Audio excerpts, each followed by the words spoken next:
When it comes to cutting a life short, nobody does it better than assassins. And probably fast food chains. But what you may not realize is that being an assassin is a job that requires a lot of creativity. Most just, well, shoot you, and that's pretty much it, but others prefer to do the deed a bit differently. For example, the assassination of Georg Janosch, a Swiss politician during the 30 Years' War. Mr. Janosch was pretty adamant about getting his way, as most politicians are. But instead of good old-fashioned fair and square bribery, he decided to murder his competition. His rival, Pompeius von Planta, was brought to his castle where they were to discuss strictly politics alone. But as we all know, these debates can get pretty heated. I mean, have you seen the candidates lately? We're cooked. Anyway, one short conversation later, and Planta has an axe in his back, and nobody wants to stay for dessert. This murder inevitably put a target on Janosch's back, and he would face repercussions for his actions. Fast forward to 1639, where Janosch is having a party to celebrate recently becoming knighted at the town's carnival. A group had turned up asking to join the fun, one even dressed as a bear. And come on, it's 1639. Who wouldn't want a party with a bear? They let them in and it was a rave. Confetti cannons, glow sticks, electro-funk pop music, and what's this? An axe? Ruh-roh. The costume bearer was a disguised assassin who infiltrated the party to end Mr. Janosch. The assassin hacked down Janosch and proceeded to flee the scene without ever being identified. Although allegedly, the perpetrator was most likely Planta's son, Rudolph, who was attempting to avenge his father's death. Godfrey the Hunchback. Godfrey was a short-statured, hunchbacked man, which you probably could have guessed from his title. But what you may not have guessed is that this hunchback was a force to be reckoned with.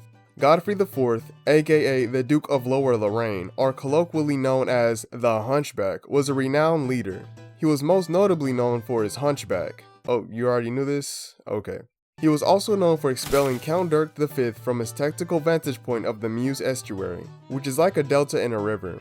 Count Dirk didn't take too kindly to being forcibly removed, so several years later, the Dirk hatched a ploy to assassinate the majestic hunchback. The assassin he hired was a dedicated mercenary that would get the kill by any means possible. And by any means, I mean rummaging through a cesspit of human excrements and fecal matter to get the job done. You see, in the Middle Ages, they didn't have this fancy invention we call indoor plumbing. Heck, you were lucky if you even had an outhouse, as most peasants just carried around a personal bucket. But as a duke, Godfrey had standards. So, he used a dirty old hole. When nature called, Godfrey went to answer, but instead of feeling relief, he felt the sharp end of a spear. The assassin had stabbed the hunchback in the lower Lorraine and stealthily escaped back into the toilet, like some sort of skibbity toilet brain rot. That one's for my younger viewers. Why he chose to do it this way? Personal preference, I guess. There's little evidence on why he chose the toilet. But hey, he got the job done, so maybe we'll leave this duty to the professionals. Michael Lapsley. I shouldn't have to be the one to tell you that segregation is pretty bad, but I feel as if I'm fairly qualified to do so since I'm, well, educated. So yeah, it's bad. Segregating people based on race especially leads to discrimination and injustice. One activist fighting to prevent such an occurrence was Michael Lapsley, a South African priest and social activist. Lapsley was asserting his dominant stance on the fact that black people should have rights. Many folks disagreed strongly with his position and decided to send him sternly worded letters. Now, words alone weren't enough to stop this warrior, only just emotionally slow him down. After ripping into him, they realized they needed to up their wordplay to actually get under his skin. So this next letter included some bomb material that was sure to blow him away. It was a bomb.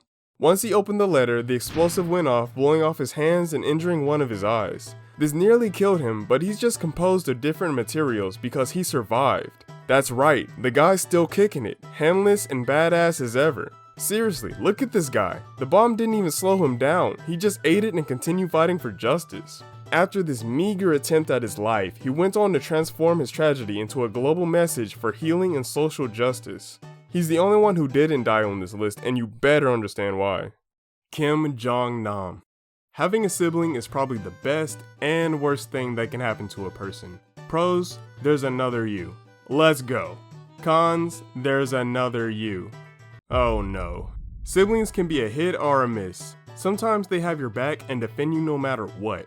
Other times, they sell you out for a cheeseburger at Carl's Jr. But what you may not realize is that this happens to all siblings, even that of North Korean dictator Kim Jong-un. Except instead of a cheeseburger, it's highly classified information being distributed directly to the CIA. Kim Jong-nam was suspected of committing such a traitorous act and thus was arranged to be assassinated.